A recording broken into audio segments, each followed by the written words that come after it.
Բարի օր սիրելի երևանցիներ։ Իմ տրամադրությունը բարձր է, տրամադրվածությունս հաղթական, իսկ ձերը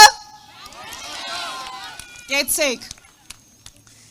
Չէ, նորմալ չի, պիտի հաղթական լինի, որովհետև հունիսի 7-ին քվեարկելով համար 17-ին մենք իրականությունը փոխել ենք։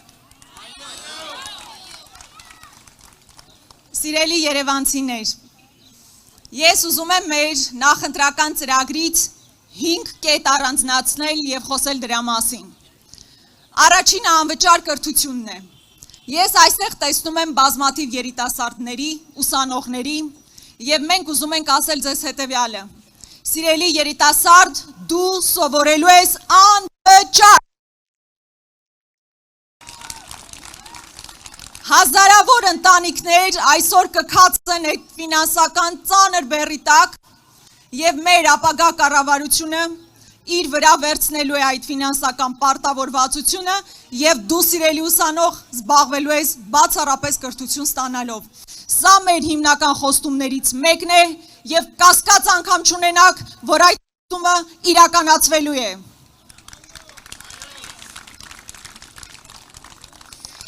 Երկրորդ խոստումը։ Այստեղ գալու ճանապարհին հենց ձեզ հետ խոսելիս հանդիպեցի ուսուցիչներին և առաջինն ասացի, որ հենց ձեր մասին եմ խոսելու։ Կրթության մասին խոսելիս չենք կարող չխոսել ուսուցիչների մասին, որովհետև իրենք առանցքն են ամբողջ կրթական համակարգի։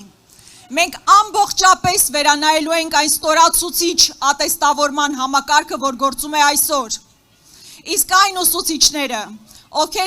ովքեր արդեն 15 մանկավարժական ստաժ ունեն, իրենք համարվելու են ավտոմատ ատեստավորված և հետևաբար բարձր աշխատավարձով։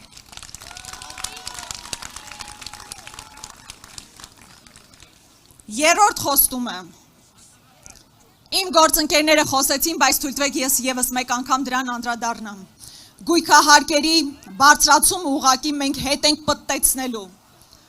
26 թվականի բարձրացումը չեղարկվելու է, իսկ 25 թվականին գոյություն ունեցող վճարը 50%-ով նվազելու է։ Թե չէ ինչ է ստացվում, գույքահարկը թանկացրել են, կարմիր գծերը թանկացրել են, աղբանության գումարը թանկացրել են, ամեն ինչը թանկացրել են, որ ինչ անեն։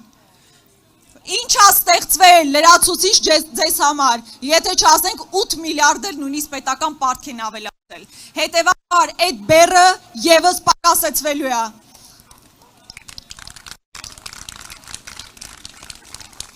Հաջորդը սև ցուցակների վերանայման մեր խոստումն է։ Հայաստանում հավանաբար մարդ չկա, որ վարկային պարտավորվածություններ չունենա։ Եվ կարելի է ասել բանկային մեր հայրենակիցներ հայտնվել են սև ցուցակում։ Կառավարությունը խոստանում է, որ սև ցուցակների վերանայում իրականացնելու է։ Եվ սիրելի հայրենակիցներ, վերջին 5-րդ խոստումը, որի մասին ուզում եմ խոսել։ Ես կարծում եմ մեզանից յուրաքանչյուրը իր կյանքի արդեն մի հատվածը անցկացնում է խցանումների մեջ։ Այսինքն մեր ընտանիքների, ընկերների հետ ժամանակ անցկացնելու փոխարեն ստիպված մնում ենք մեքենայի մեջ այդ խցանումների մեջ։ Իսկ ինչու է այդպես։ Դա նաև այն պատճառով է, որ 8 տարվա ընթացքում մի նոր ենթակառուցվածք չի կառուցվել։ Նորից եմ կրկնում, 8 միլիարդով 8 տարում ավելացել է պետական պարտքը, բոլոր հնարավոր հարկային բարձրացումներն իրականացրել են, մի ճանապարհ, մի կայարան մետրոյի չի կառուցվել։ Ես ուղղակի դժվար եմ պատկերացնում մենք հիմա ինչ օրի կլինեինք, եթե նախագահ Քոչարյանի օրոք կառուցված չլներ Սարալանջի ճանապարհը, Դավթաշենի մոստը,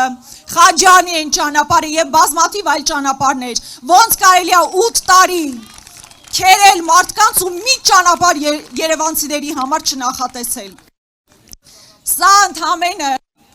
ընդամենը 5 խոստում էր մեր պլատֆորմից, դեռ շատ խոստումներ կան, որի մասին կխոսենք, բայց այս 5-ը հատկապես ուզեցա առանձնացնեմ։ Քանի Անդրևը դեռ չի սկսել, ուզում եմ խոսքս ավարտել, իրականում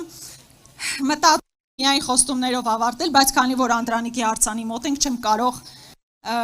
նաև մեր ազգային հարցին չանդրադառնալ, ինքնության հարցին չանդրադառնալ։ Տեսեք, մենք հիմա կանգնած ենք Մալաթիա Սեբաստիա թաղամասում,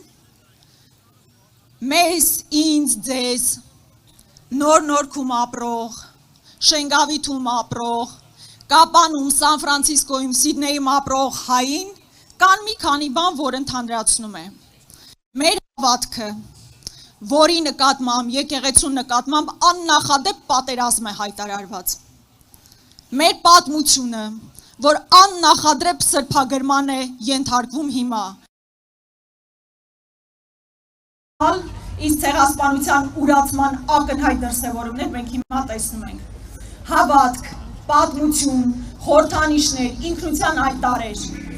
Մեր բոլորիս միավորող ինքնության տարերի նկատմամբ հայտարարված է պատերազմ, եւ այս ընտրությամբ մենք կասեցնելու ենք այդ պատերազմը,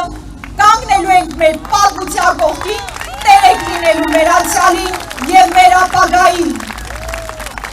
Հետևաբար, սիրելի երևանցիներ, հունիսի 7-ին ընտրում եք